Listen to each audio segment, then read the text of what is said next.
Yes, sir. Montana Way Music, we up here with Skee Vasquez, a.k.a. Iceberg Ferg. What's good, homie? What's good? Chilling, man. I mean, you know, you doing your thing, you putting it down. Big shout out to you and Kaos for hosting that whole lockdown show. Yeah, we got great feedback on that, which was awesome. So, big shout out to y'all for that. So, what's new? What's going on? Right now, I'm in the making my new album. I'm in the studio as we speak right now. Chill. My album come out April 20th. You know what I mean? Look out for that. It's gonna be on Dat Piff. It's gonna be on live mixtapes and like 100 other websites. You know what I mean? We just working, and I'm trying to make the best of this shit, man. I done gained like 100,000 fans. You know what I mean? Just between this you know what I mean? This point in time from my last mixtape to this mixtape. Yeah. So I'm just building my fan base. You know what I mean? We working. We like we certified gold on SoundCloud. You know what I mean? You heard. Number 3 rapper on Reverb Nation in the city of Atlanta. That's an awesome accomplishment. Where you from? I'm from Jersey. I'm from here, but you know I'm back and forth from Jersey to Atlanta. Okay. Yeah, okay. A lot of shit. Shut a rap nigga down. Word up. Now, growing up, who are some of the influences you listen to as far as when you're growing up?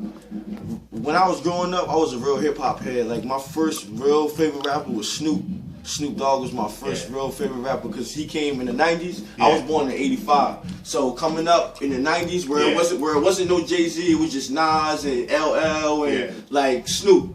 And I was on some gangster shit as far as like what I like. Yeah. And he was on some raw shit. And when he came out with Ain't Nothing But a G Thing, Doggy Style album, I was like, that was my favorite album. That album was so dope. Yeah, so he was my favorite when I started off as a youngin'. Yeah. You know what I mean? But as I grew and learned hip hop, you know what I mean, I seen the hustle with it. Yeah. And I admired Jay-Z, I admired Nas for his lyrical, you know what I mean, lyrical shit.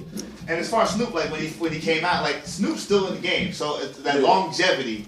That's always that longevity. Now he's Jamaican. Speaking of longevity though, like when I first came in the scene rapping, it was like I was on some lyrical shit. Yeah. But now to me now I got to know the game and know it's just a hustle and a popularity contest. Yeah. You know what I mean? That's part of it.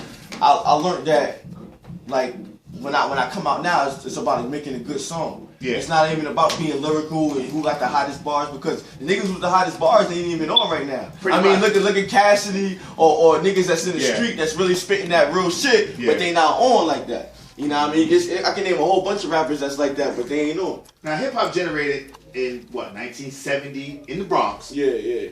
25 years in, we went to Hot 97 created kind of like in 94, 95. Word. As far as like the hip hop now. Cause like I feel like now you went from that era to the whole Big and Pop and that era, and now we're in a whole different era. How do you feel about the era now?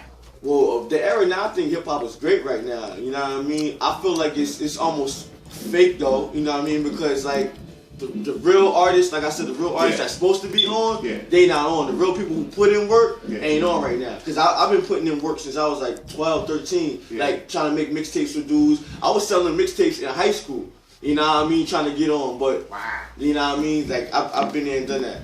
But as far as the game right now, I think it's okay. Yeah. You know, I think it's alright. You know, it's hard with the grind. The grind is hard right now. Yeah, like you said, it's a popularity contest sometimes. You know, but there are people who got lyrics. And then there's some you say, stop. Just cut it out. Exactly. The game changes, you know what I mean? You got people who can take the game from you. You know what I mean? Like, certain people that, like you said, Snoop Dogg is longevity, Jay-Z longevity, Nas longevity. When you got like little artists in the game, like say for instance T-Pain. T-Pain had all the clubs bubbling, had everything jumping, was making millions of dollars. Nigga, Future came out and took the whole auto-tune and put it in his favor. Now After Jay killed the auto-tune. Huh? After Jay put out that he auto-tune, he brought it right back. Yeah. So, word up. He just coming back like, can I peek out a little bit? Yeah, I was actually in the city of Atlanta when Jay-Z put out Def Auto-Tune and I felt like, damn, it's over for T-Pain. T-Pain was even mad at Jay-Z for this shit, you know what I mean? So, the game alright right now though. Do you think as far as like, because a lot of people say like hip-hop's dead in New York. Yeah. Because you got New York and then you got New Jersey. You got the tri-state area. Connecticut, it's not too much coming out of Connecticut. But when you go down south, you got Florida, you got Atlanta, you got South Carolina, you got North Carolina, you got Virginia, you got so many. How do you feel about the difference? Do you think is that big of a difference? I got a great explanation about that because, like, my family live in Georgia right now. Yeah. You know what I mean? They down south right now. All my life I grew up down south. So I knew the rap game, you know what I mean? Yeah. But the game changed. There's no more New York artists. Only New York artists surviving right now is probably like Jay-Z and Jadakiss. Yeah. You know what I mean? I consider even Meek Mill's a down south artist because he's down there with Rick Ross. You know what I mean? Yeah.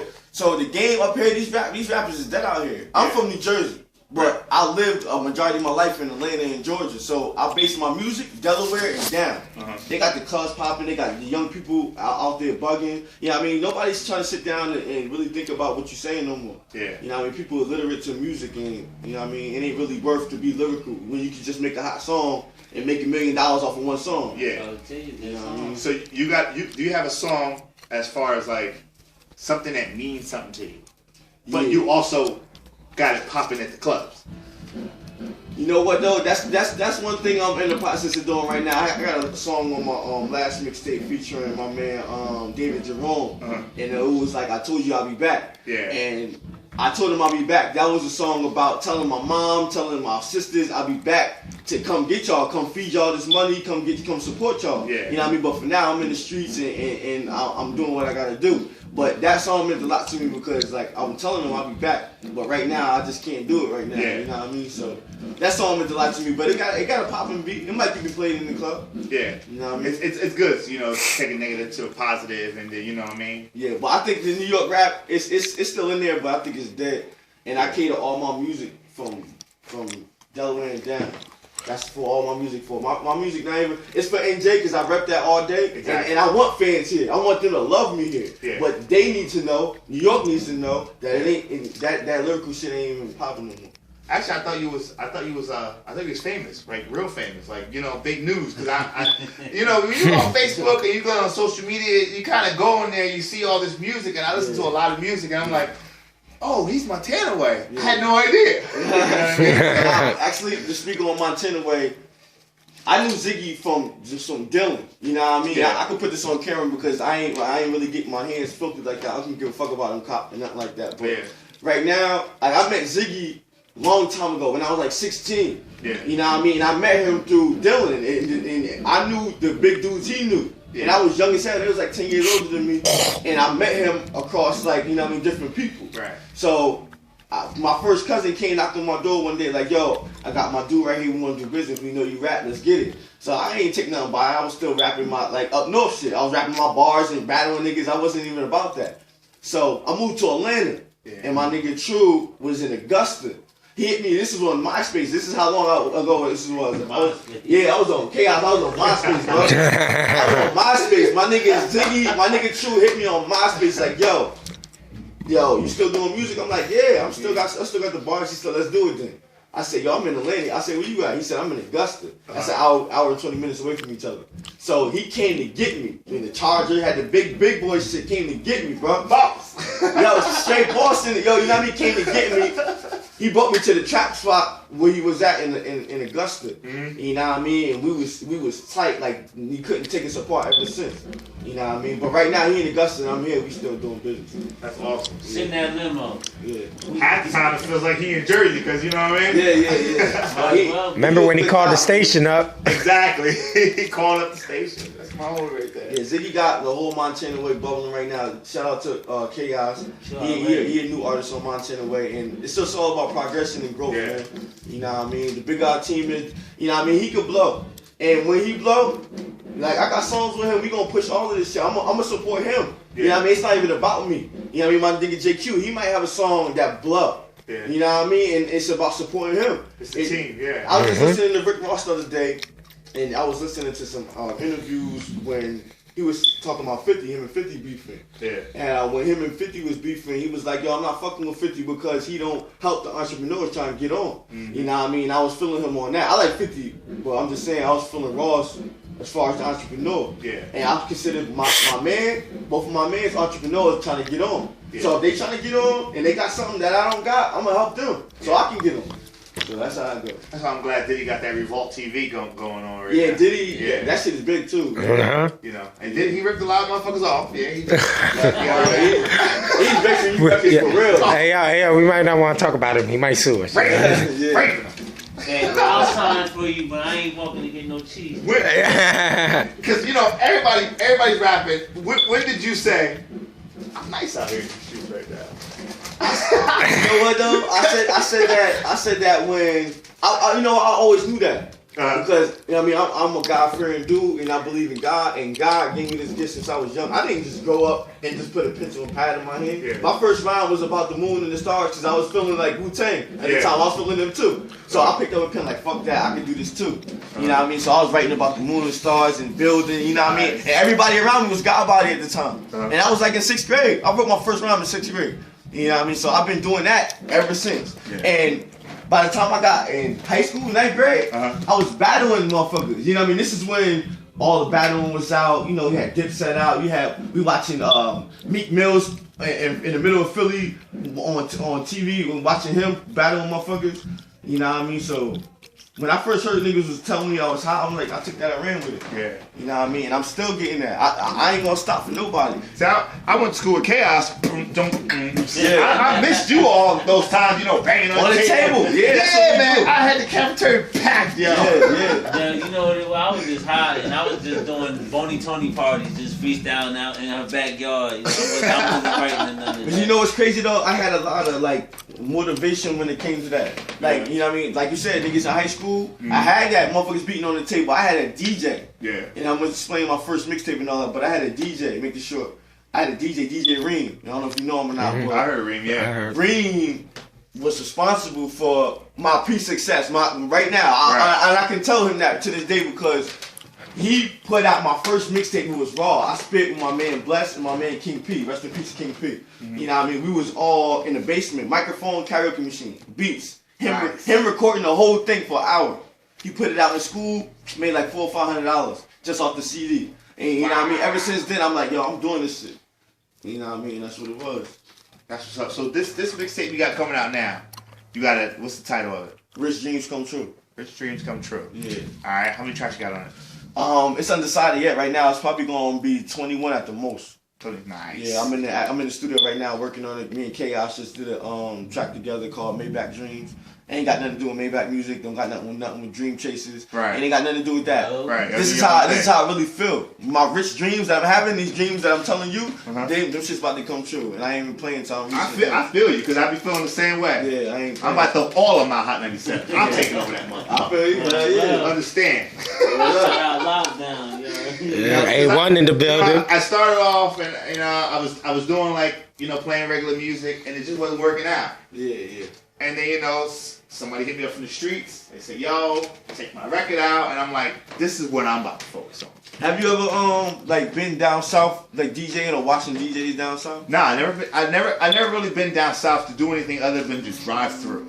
I'm telling you right now, this is a good part of music. You know what I mean? From me to you, from you to me. Yeah. It's a good part of music for you to experience a whole nother atmosphere, a whole nother planet. Yeah. When you go down south, it's a whole nother planet. You know what I mean? You got different women, a different sound. In the club, they party way harder than us. That's what way harder than us. That's what I hear. And this is why I said I'm catering all my music to the south. But I want NJ to love me for what I do, because this is what exactly. You know what I mean? This is what's in me. I'm a Georgia nigga. My parents still live in Georgia. Yeah. To this day. You know what I mean? I was in Georgia every year of my life. So like if you go down there, like even the block, I woke up early in the morning. Me and True, we took vacations every year to go to Atlanta. Wake up early in the morning, hit the block, we smoking. You know what I mean? Niggas getting locked up. I gotta go all the way down to motherfucking downtown Atlanta to get my friends out of jail. It's just a great experience. You know what I mean? Yeah. It's just fun. It's just a fun place to be.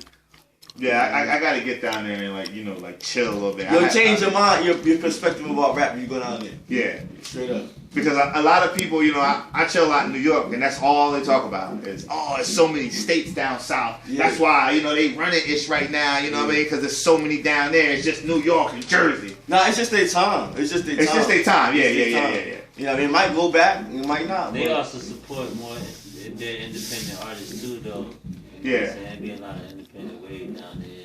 you gotta watch out for the West Coast too. The West Coast are gonna come up. They creeping up. They gonna come up before we come back. I'm gonna tell you that. Yeah. I'm gonna tell you that right now. Young boy with the Mark my words. Mark this interview. The West Coast gonna have it back before we get it back. And it's just sad to say. You know what I mean? That's when you gotta change your style of southpaw. Yeah. You gotta change your style. Yeah. You know what I mean? When you hear that shit coming, that's when you get the West Coast beats. That's when you get people like YG and Snoop Dogg and, you know what I mean, Jeezy. You know, Jeezy went to the South. I mean, to the West Coast and signed a whole bunch of rappers because he know what's coming next. Yeah. You know what I mean? So. Hustle. Yeah. You know, That's how you gotta do it. And you know what I mean? The gangs is running the nation right now. The gangs is what's running hip hop right now. So where the most gangs at? In California. You know what I mean? So you gotta think about what's going on. Only time this shit gonna stop is if they get the government to shut down all the gangs. They ain't never gonna stop that shit. Yeah. You know what I mean? So it is what it is. They keep it running like that. That's all good. All right. Skee Vasquez, Iceberg Ferg. Montana Way Music. Lockdown. You can check me out Thursday 6 o'clock. BrookDubStudioRadio.com. Chaos JQ. Shout out A1 for coming through. You heard. You know what I do. I support. You Where know. the streets want to be heard. Lockdown. BrookDubStudioRadio.com, man. You already know. Get out of it. Chaos in the building. Y'all ready, Montana Way?